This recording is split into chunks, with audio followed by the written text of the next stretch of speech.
In the seventh episode of No Finish Line, I have the pleasure to sit down with Dylan. How are you, Dylan?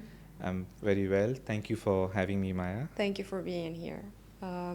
So, Dylan, I know that you just achieved your 6 stars, right? Yes. What I an did. achievement. Thank you. And I think a lot of people would be keen to know how you were able to achieve those 6 stars. So, the process of qualifying for those, or actually being able to race those world majors.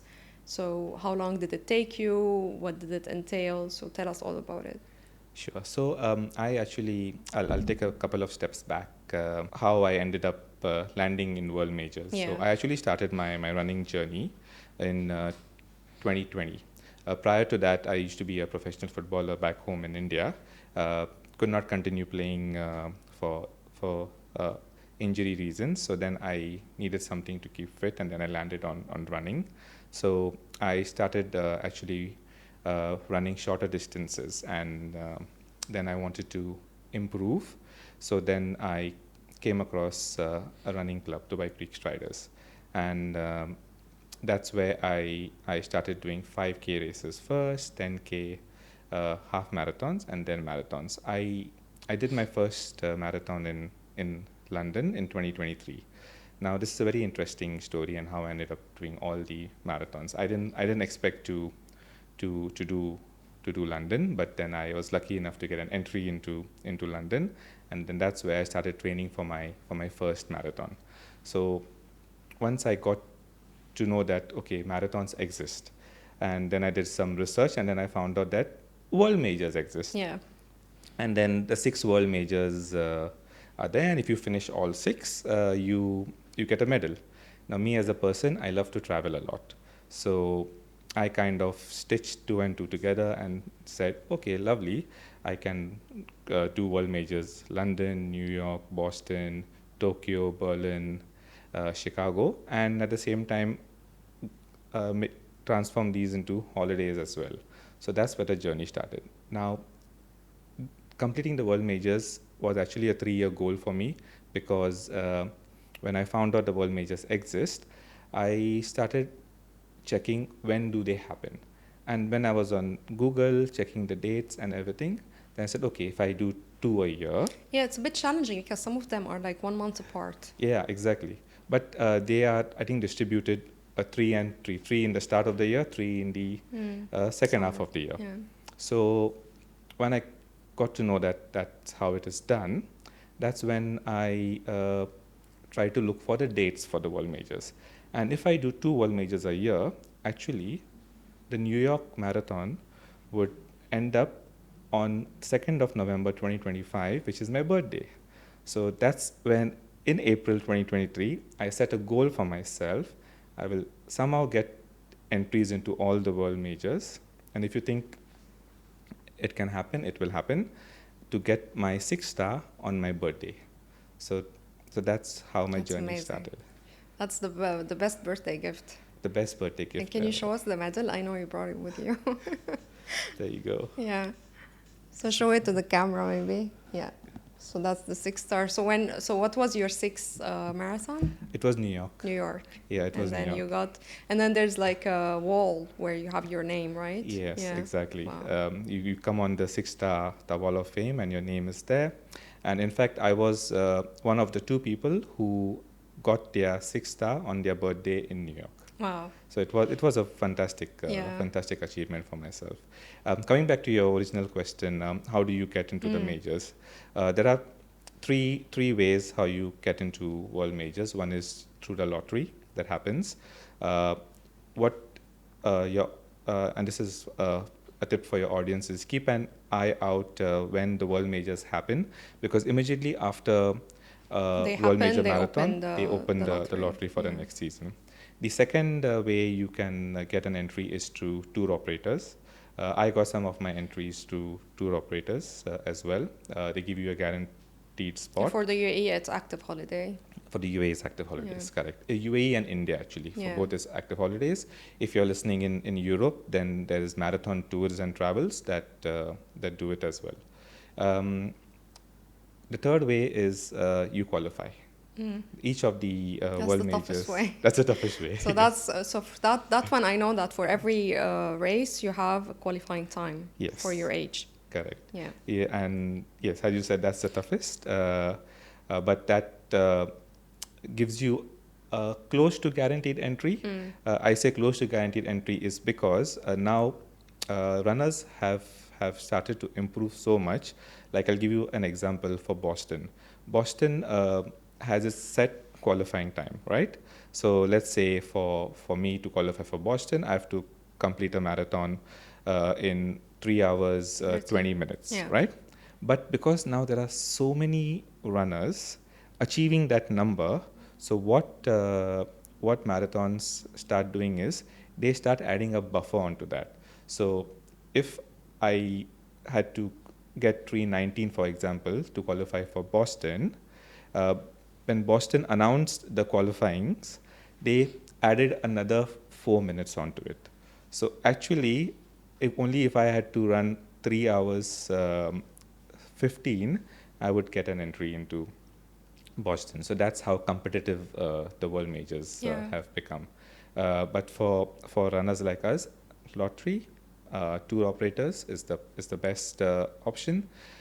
If you can get to do it through all tour operators, for if you are chasing a 6-star medal and you know that qualifying is difficult, because for Boston there's no lottery. Boston is only tour Qualifying. operator or qualifying. A tip I would give is that if you do your world majors, even other marathons around the world, through a single tour operator, let's say in this case, my case, Active Holidays, then they give you a preferred slot for Boston. The other tip for a Tokyo Marathon, which a lot of people kind of don't know, is Tokyo Marathon also has an additional step where you can qualify, is to a charity lottery, and it's not that expensive. Like I think I got Tokyo to a charity lottery, and I had to just put down 3,000 dirhams of Yeah, because I charity. tried honestly through Active Holiday, but even Tokyo is being prioritized for runners who have completed Yeah. other world majors. Yes, because they have limited slots. Yeah. So you'll easily get London to Active Holidays. You'll easily get Berlin. I think you can also get comfortably Chicago. But then the other three, if I put it in order of hierarchy, the toughest to get through is Boston, Tokyo, and then New York. But if you do the races to them, then you get a priority. But for Tokyo, I would say a lot of 99% of the people I know who have guided them through the charity route, because it's not expensive, have managed to get a slot into Tokyo. So that's a tip I would like to give your runners, that keep an eye out for the charity lottery, the lottery, tour operator, and qualifying for Tokyo. That's really good information, and because I want to start also going after the 6 stars. So, and how did you space them out? Because like we were discussing, some of them are like 1 month apart. I spaced them out 2 in a year, one in the first half, one in the second half. As part of this journey, what I realized is that I want to be fit every day, not just during the marathon block. Usually, a marathon block, training block is 12 weeks, 16 weeks. So what I decided, the thought process that went through my mind at that point in time, is that if I do a marathon, 2 marathons a year, one in the first half, one in the second half, Maya, I will also by default keep myself fit as part of the process. So now in running, you also end up doing strength training as well. So then I get a combination of good cardio as well as good strength work, and having a goal in mind, that I know that I have to do Tokyo Marathon on 4th of March. So I start my training 4 or 5 months before, so that easily falls a month after I have done my previous marathon. So that's how I structured it. My goal is 2 marathons a year, and then in the middle, I will do the local races, like the Dubai Creek Striders half marathon, the Burj to Burj, Ras Al Khaimah. I've done Ras Al Khaimah half marathon. Ras Al Khaimah 7 times. is really nice. The course is so flat. It's amazing. Yeah. That was that was a marathon I love doing, Yeah. and I try to make It's it a very point to do popular. it every year. Yeah. It's very popular. Yes, it even had I think in 2021, if I'm not mistaken, it even won an award for the world record course because. One of the African runners actually ran a world record on that course, and that's where it became super popular. Yeah. Okay. Well, that's all really good to know. So, and then now you're gonna go after you're gonna go after Sydney. Yes, Okay. I've got to do Sydney. Um, I'm not too sure as yet about Cape Town Cape and Town Shanghai. and Shanghai. I will do them eventually, but after Sydney, I've just entered into the ballot for Valencia in December. Mm. So that would be my 2 marathons for next year. And then the following years, I'll see where Shanghai, Cape Town fit in my schedule. If not, there are so many beautiful cities out there, you know. Yes. So if I think I've done my share of marathons, which I will still continue doing.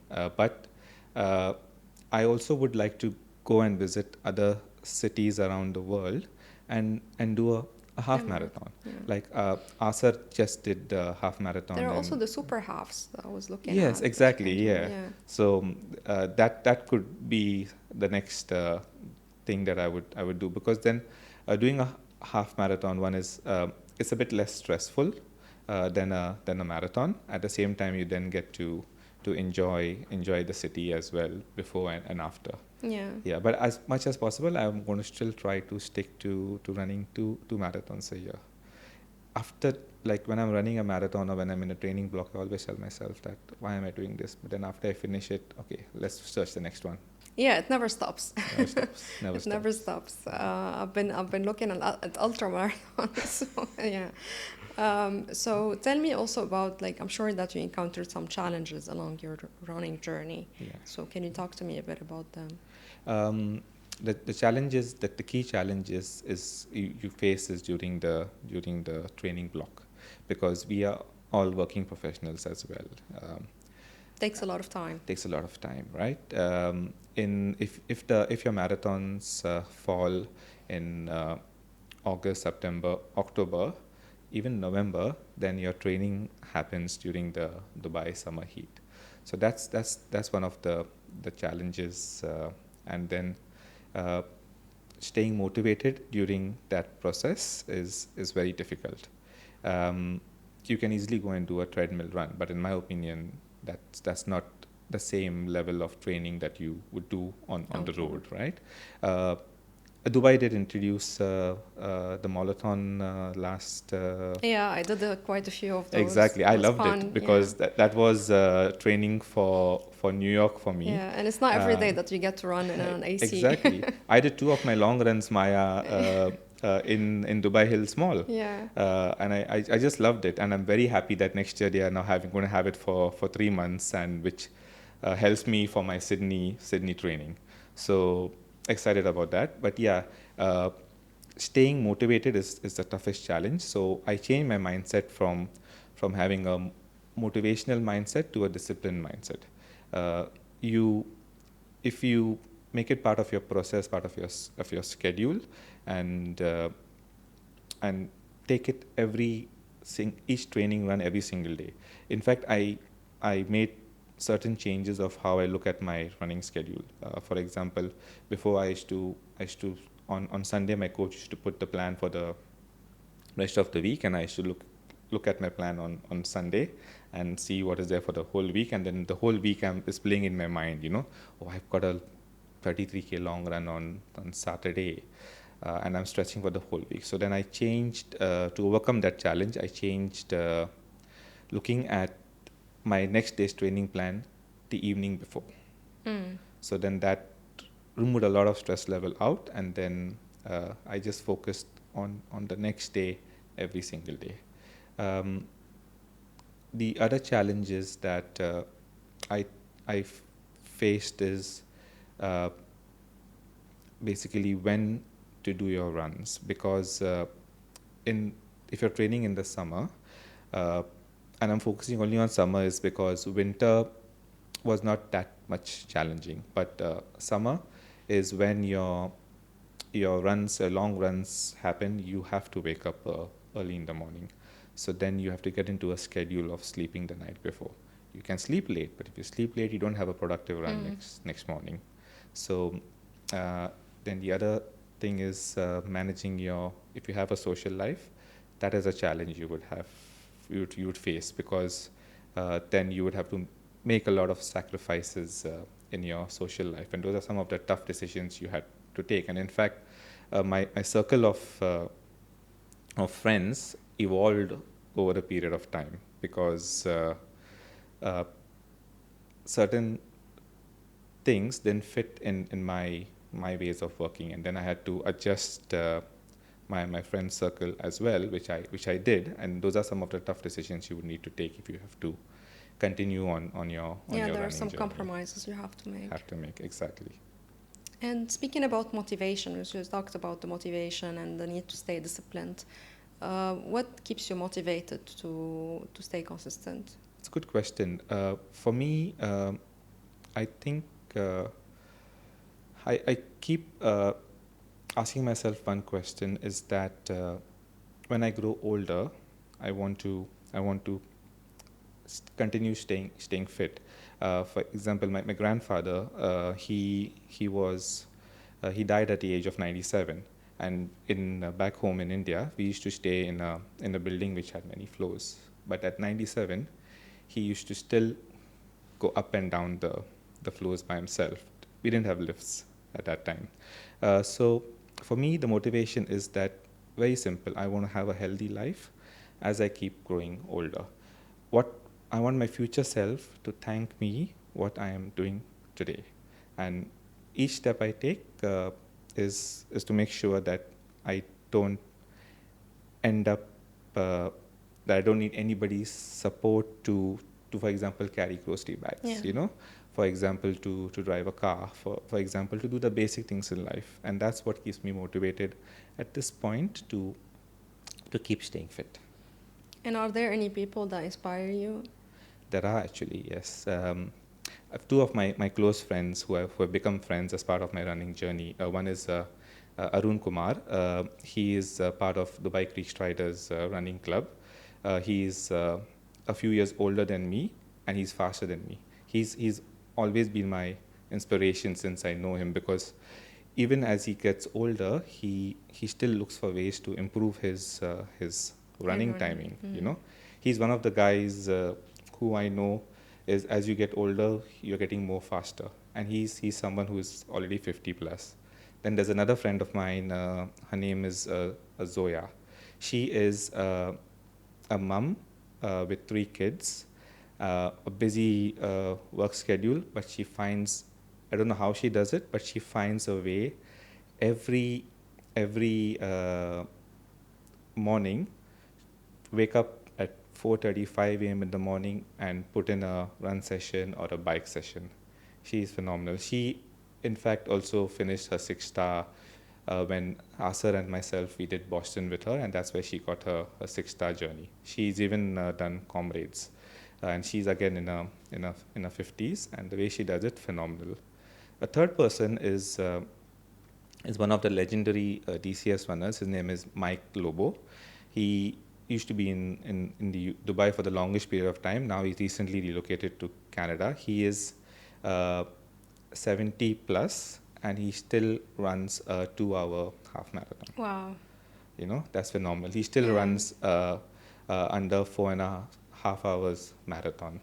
He's phenomenal. That's one of, back to your original question, that's the motivation. When I'm 70, 75, I want to still run like him. I want to still be fit to run. So he's one of the inspirations. And the fourth actually is the Dubai running community. It's so, Maya, I'll tell you, it's so inclusive over here. Welcoming. There's so many clubs, and